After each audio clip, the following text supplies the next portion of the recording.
Hello friends. Today I will tell you the second part of a very interesting and mystical thriller. Part 2. Alan staggered back from the mirror, blood still dripping from his hand. The last shard of glass held the image of Silas, his great-uncle, but the mouth moved with Alan's voice. "They took your name the moment you stepped inside," Silas said with Alan's tone. "Now they'll wear you like a mask." Alan grabbed the cradle and hurled it across the room. It struck the far wall, splintering into warped wood and shards of infant face mirror. The crying stopped. The silence that followed was worse. Suddenly, the mirrors along the staircase began reforming, sliding back into place with sickening wet clicks. One after another, they glowed softly, not with light, but with memories. Alan approached. The first mirror showed a memory he didn't recognize. A boy, him, maybe younger, standing at Widdershins Hill, crying as an older man, Silas, locked the front door behind them. "Never go back in," the man warned. "Not even if it calls." Another mirror showed him as an adult, standing over a grave, alone, whispering to someone who wasn't there. A third showed a little girl, hand in hand with Alan, her face blurred, her voice silent. He pressed his fingers to the glass. A whisper came back. "We were your family once, until you forgot." He turned, and the walls were covered in names. Thousands. Carved deep into the wood, some fresh, others worn away like ancient epitaphs. All written in the same tight, frantic hand. He searched for his name, Alan Merrow. It wasn't there. But one stood out. Silas Wren, taken. Federal. Then just below it, freshly carved, the wood still bleeding. A.M. Becoming. Alan scraped at it with his fingernails, desperate to erase it. But the name would not come off. A gust of wind rushed down the corridor. The lights above flickered red. A figure began moving behind the mirrors, tracing him, shadow for shadow. He ran. Turned a corner, and collided with a young woman in a bloodied hospital gown. She stared up at him with glassy eyes and said, "You made it too far. You weren't supposed to remember. Who are you?" She leaned closer. "I was your sister. Before she took our names." Then she shattered into dust, and was sucked into the nearest mirror. Alan found himself at the nursery door again. But now, it had changed. Where before there had been a simple wooden cradle, now there was a black stone altar, covered in children's shoes, broken toys, and dried flowers. Atop it, the brass key he had dropped. And beneath it, a pile of name tags, like hospital wristbands. He sifted through them, hands shaking. Dozens of them read simply. Name, unknown. Admitted, never. Released, never. One, at the very bottom, read. Name, A.M. Admitted, 1992. Released, not applicable. Alan stepped back. That was his birth year. He turned. And the walls opened like lungs. Through the new passage, the final mirror waited. It was massive, tall as the room, framed in human teeth. And in its glass. Mother of glass herself. This time, she had a face. His. She smiled with jagged mirror-shard teeth and said, "You've remembered enough, child. Now come home. We have to make you real." The mirror pulsed, its surface rippling like breath trapped in glass. Alan stepped back, but the room stepped with him. The walls groaned and closed in, wet with condensation, stinking of mildew and something far older than rot. The smell of forgotten births. Mother of glass tilted her head in the mirror. Her features shimmered, shifting from Alan's to Silas's to a dozen other faces he didn't recognize, but instinctively feared. Then she whispered. "You opened the seal. You bled into the cradle. Now the house remembers you. And so do I." The mirror split open like a mouth. From it, a spindly hand reached through, jointed wrong and covered in glinting mirror dust. The fingertips clinked like porcelain as they scraped along the wooden floor. Alan turned to run. But the doorway was gone. Again. The air thickened, turning heavy, as if the house had dropped into a different atmosphere. A pressure behind his eyes built until his nose began to bleed. He wiped it with his sleeve. But the blood was silver. The altar in the nursery began to shake. The name tags fluttered upward like startled birds. The key on the stone hummed. Alan lunged for it. The moment his fingers touched the brass, the floor beneath him collapsed inward, dragging him into a shaft of blinding light. And then... darkness. He awoke in a room made entirely of mirrored glass. No seams. No door. No floor, just reflections. Infinite, silent, echoing versions of himself in every direction. Some stood still. Others paced. A few screamed behind the glass but made no sound. And one was carving a name into the mirror with a piece of bone. Alan approached the writing. It read. Alan Marrow, erased. Fed. Accepted. Suddenly, all reflections stopped. Turned. Stared at him. And smiled. You're not Alan anymore, they whispered in unison. You're what's left after the house finishes feeding. The glass under his feet began to crack, but only in his reflection. He remained still, whole. Then he noticed something. In one corner of the mirrored room, the reflections were missing. No Alan. No anyone. Just darkness behind the glass. He walked toward it. Step by step, the reflections thinned until only that panel remained. He pressed his hand against it. It was warm. And then it breathed. Silas tried to cheat me, a voice said. So I hollowed him out. I wore his skin for years. Now it's your turn. Alan screamed and slammed the brass key into the mirror. It shattered. Not just the wall, but the world. He fell again, but this time not into darkness, into memories. Not his own. Flashes of Silas Wren, standing before the house in 1961, shaking hands with a woman with no eyes, giving her a lock of his hair in exchange for a safe future. Visions of every family that had lived in the house, each one disappearing, name by name, soul by soul. And in every reflection, Alan was there. Watching. Waiting. A seed planted decades before he was born. He landed on the floor of the foyer, coughing violently. The mirrors were gone. The house was silent. He crawled toward the door. It was unlocked. He opened it, heart pounding. And saw the town, finally back to life. Cars on the road. People walking. Music playing. He stepped outside. And saw himself waving from across the street. Smiling. Wearing his clothes. Holding his face. He tried to scream. But inside his throat was only glass. Alan stood frozen on the porch, cold morning sun washing over his skin, but it did not warm him. Across the street, his double, the reflection that had escaped, smiled like it had always owned his body. It looked comfortable. Familiar. Believable. Neighbors passed the imposter and waved. One even patted it on the back. No one noticed the real Alan. He opened his mouth to cry out. But only a low grinding sound escaped, like broken glass dragging across tile. He touched his lips. They were cracked mirror. He stumbled backward, back into the house. As soon as he crossed the threshold, the sky darkened. It was morning seconds ago. Now the clock struck 2:14 a.m. Of course. In the foyer mirror, one of the few left unshattered, he caught his reflection. His eyes were hollow.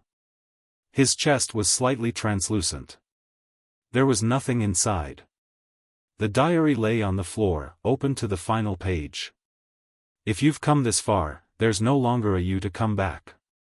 One of you must remain in the walls. The other walks away. A second note had been added below it. The handwriting was frantic. I buried the original. Under the roots. It will grow again. Roots? The tree.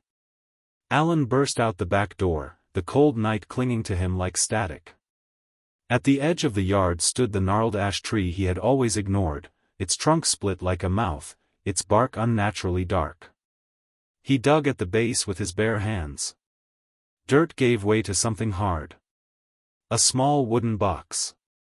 Inside, a faded photograph of Silas Wren and a young boy, Alan?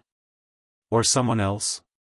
And beneath it, a shriveled heart, glass-veined, still faintly pulsing. The wind whispered. Take it back. Alan looked down at his own chest, where faint cracks glowed under the skin. He reached into the box. And the heart latched onto his hand, its veins spreading like spider legs, creeping up his wrist. He screamed and tried to tear it off, but it sank into his palm, disappearing beneath his skin. His vision blurred. A voice whispered. You are not hollow now. But you must act. The wind stopped. The yard fell silent. He turned toward the house. It was no longer a house. It was a throne, growing and pulsating, built of wood, flesh, and mirrors. Inside, his doppelgänger was waiting. Sitting calmly on the couch. Watching old home videos on the flickering TV. Alan's voice echoed from the screen, childhood memories, laughter, birthdays.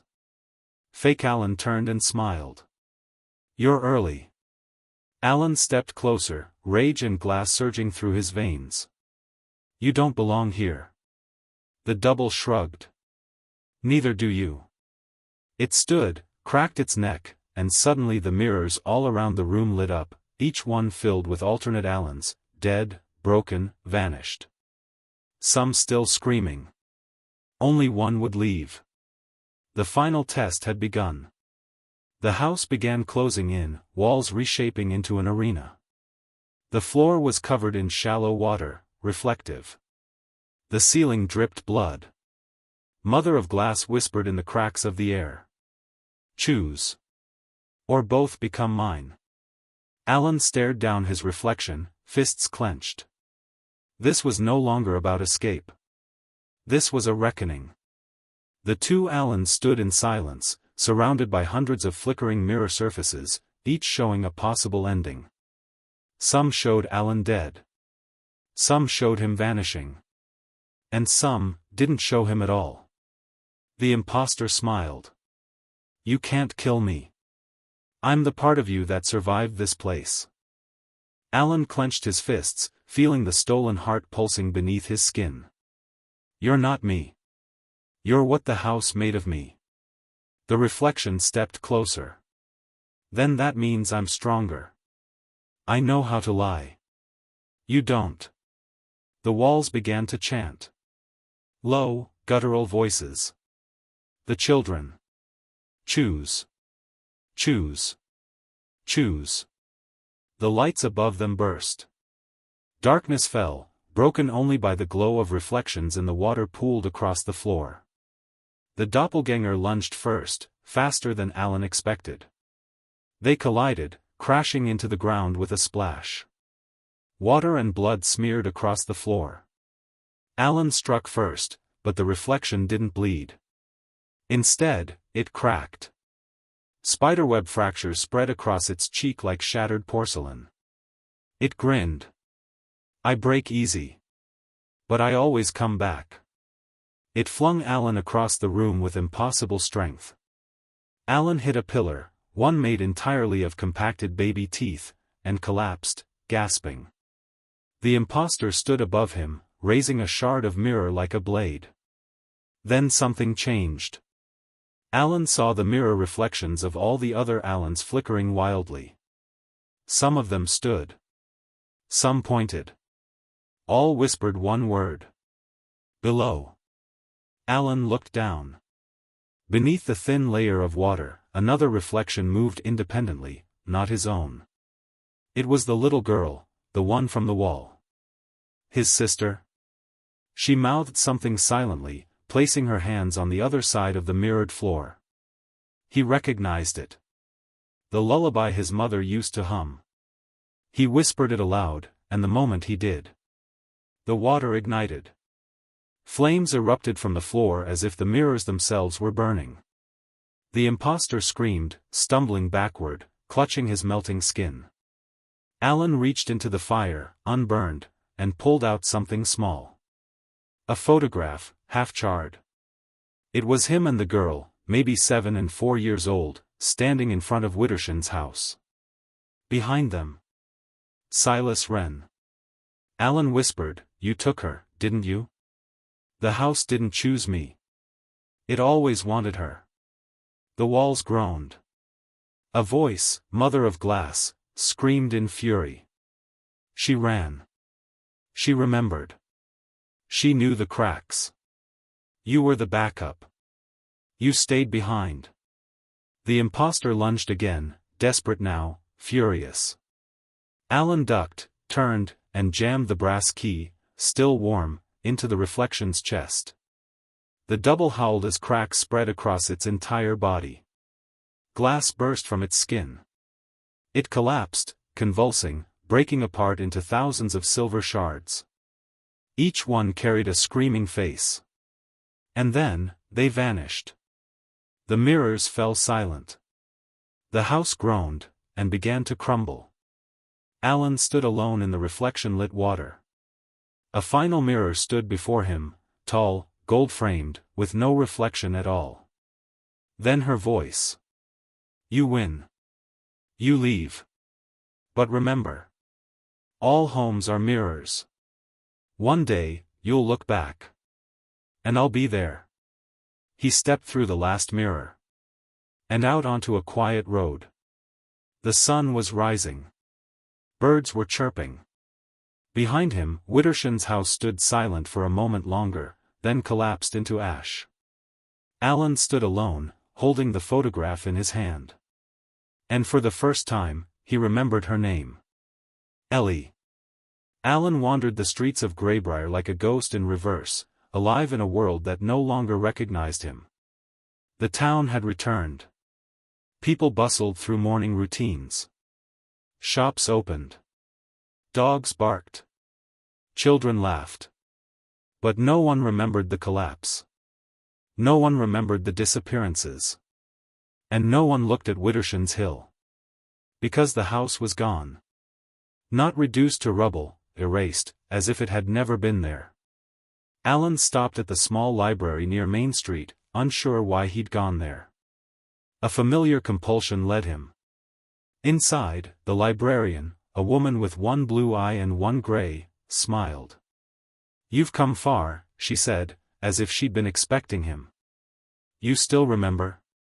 Alan nodded slowly. She gestured to the archive room. "Then you need to see what Silas tried to burn." In the archive, tucked in a locked drawer marked "Historical Unsorted," Alan found a file wrapped in black ribbon. Inside, yellowed photographs, hand-drawn maps of underground corridors, and names, so many names, written in red ink. All the missing. And one photograph near the bottom. A child with pale eyes and a cracked porcelain doll. She was smiling. On the back, written in a delicate, childish hand. "My name is Ellie. I got away." A chill ran through him. He turned the photo over again. The girl was standing in front of a mirror. And in the reflection, she was gone. Outside, Alan sat on the library steps and looked at the sky. For the first time, it didn't feel like it was pressing down. But deep in his mind, a rhythm had started. A heartbeat. Not his own. That night, in the motel room just off Route 5, Alan couldn't sleep. The TV flickered despite being unplugged. It showed home videos he'd never seen, him and Ellie in the backyard, laughing.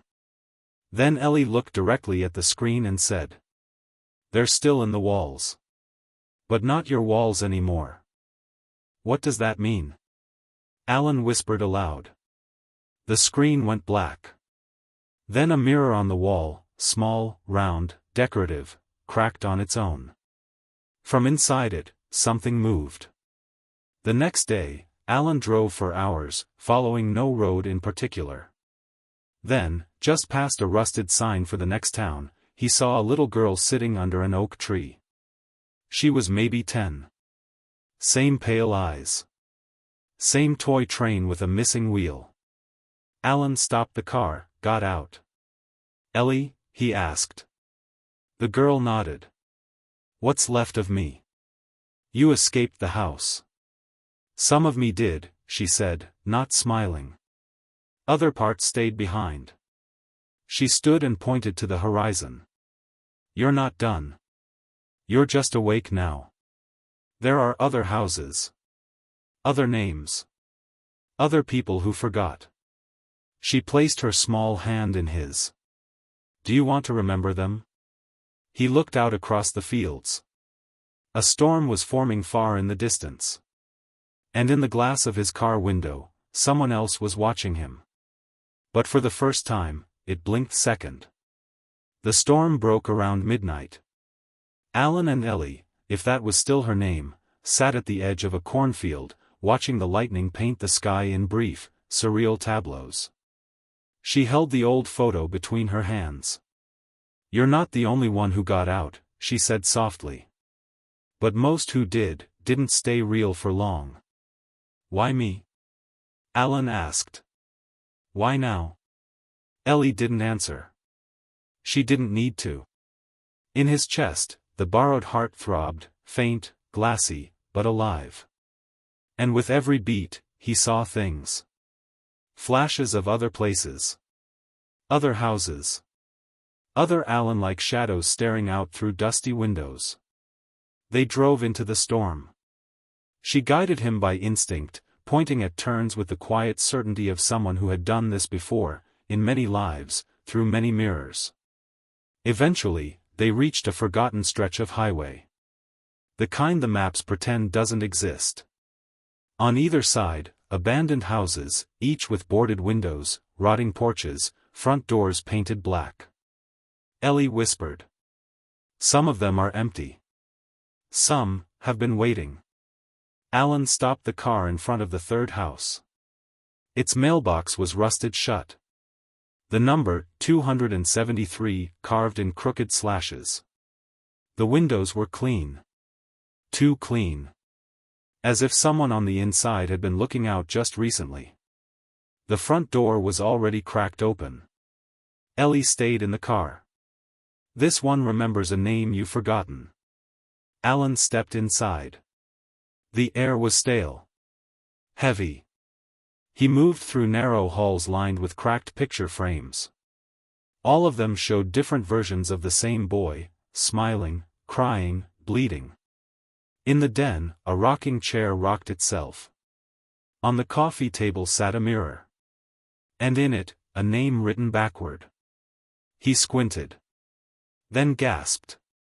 It wasn't his name. It wasn't Silas. It wasn't Ellie. It was someone he'd forgotten long ago, a boy who disappeared in his childhood, whose face he'd blurred out in therapy, whose room had been sealed by his parents. Jacob. His older brother. "You left me," a voice said from the stairs. Alan turned. A boy of 13 stood there, his reflection cracked, a jagged grin spreading across glassy cheeks. "You left me in the house. So now I am the house." Alan stumbled back, heart racing. The borrowed heart burned. "I didn't know," he whispered. The boy descended slowly. "But you remembered me. That's enough to bring me back." The mirrors in the room began to ripple. They showed Alan as a child, watching Jacob walk into the attic and never come out. They showed his mother erasing photos. They showed a contract, signed in blood. Jacob pointed to the floor. The house started with me. And it ends with you. From the shadows, the walls began to shift. The house moaned in pleasure and pain as the floors curled inward, forming a spiral. The storm raged outside. And Alan knew. This wasn't just about escaping anymore. This was about undoing the beginning. The house spiraled inward. The floor twisted beneath Alan's feet like the turning of a great key, winding towards something ancient, patient, and hungry. Jacob stood at the base of the staircase, unmoving. His eyes were glass marbles, spinning slowly in their sockets, reflecting not light, but rooms that did not yet exist. "I called you here," Jacob whispered. "Because only you could end what I became." Alan felt the weight of the key in his pocket again. The brass felt molten. Alive. The borrowed heart in his chest pounded once, twice. Then stopped. And in that frozen silence, the mirrors began to scream. From every surface, reflections poured like liquid shadow: children, parents, strangers, old versions of Alan, fractured and bloodied, caught mid-scream or mid-begging. Some had no mouths. Some had too many. They circled Jacob like a vortex of forgotten souls. And above them, the ceiling split open. A black void yawned wide, and from it, Mother of Glass descended, draped in gauze made from memories, her mouth stitched shut with strands of hair. She pointed at Alan. Jacob's voice boomed, not from his mouth, but from every surface. "One of us must stay. One of us must forget." "And the other?" Alan asked. "We'll carry all of it. Every name. Every house. Every lost voice." "Is that the only way?" Silence. Then a whisper. "It's the only ending that ends." Alan stepped forward, took Jacob's hand, cold and razor-edged.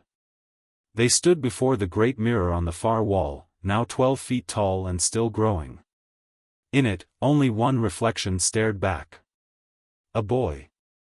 Crying. Screaming. Begging.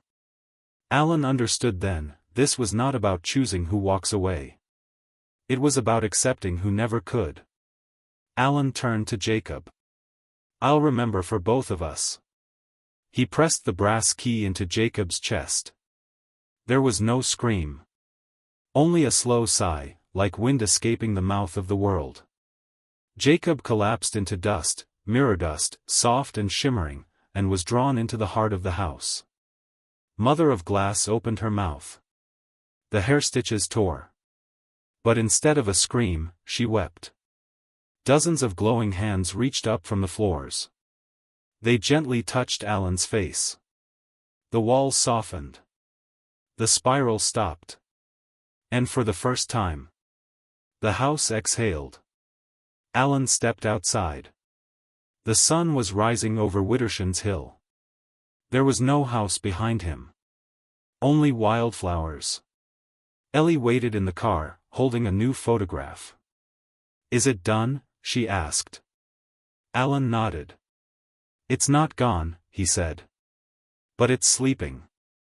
She looked at the photo. "You're in this one. So is Jacob." "Keep it," Alan said. "Just in case someone forgets again." They drove away. Behind them, on a patch of quiet earth, a single mirror stood on its own in the weeds. Unbroken. It shimmered gently. Waiting. The end. Thanks for watching. Like and subscribe to my channel. And check out my other stories. Good luck, everyone.